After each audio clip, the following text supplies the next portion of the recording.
I once worked with someone who had a tendency to continually push his glasses up the bridge of his nose, even when they didn't appear to be slipping down. When I pointed this out to him, it came as a complete surprise. Not long after, I worked with this person's son, and interestingly, he had the exact same tendency. If you're starting out as a speaker, it's not uncommon to do something subconsciously distracting with your hands. That's why it's so important to practice in front of an audience and get feedback. Or, at the very least, video yourself.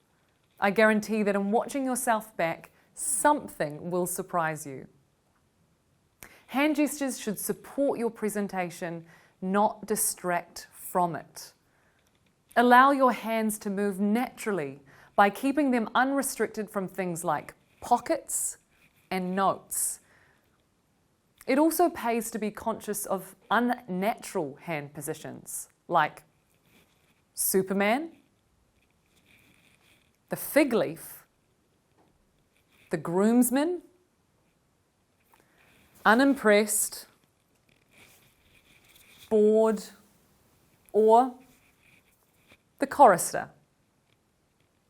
As a default hand position, what generally works well is holding your hands loosely in front of you with your elbows roughly at 90 degrees. Or just place your hands by your sides, whatever feels most natural. And from there, you can gesture. Aim to use open palmed gestures because this conveys openness and honesty.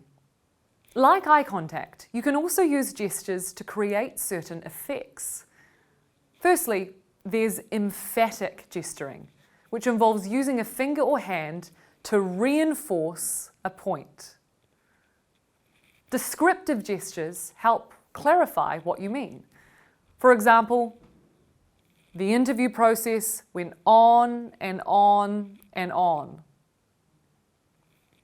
Suggestive gestures present a thought, idea, or emotion.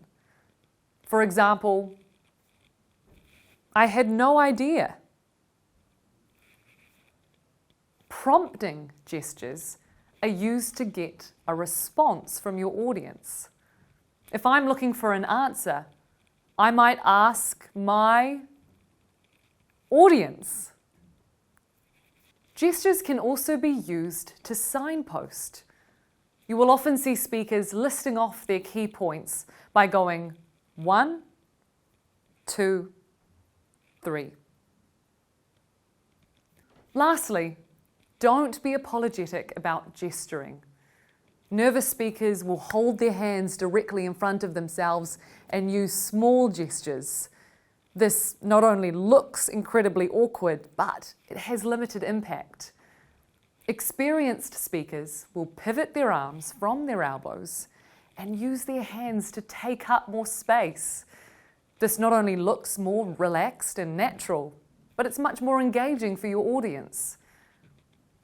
When hand gestures are done well, you'll find they tend to blend in with what the speaker is saying, so that as an audience, you don't even really notice them.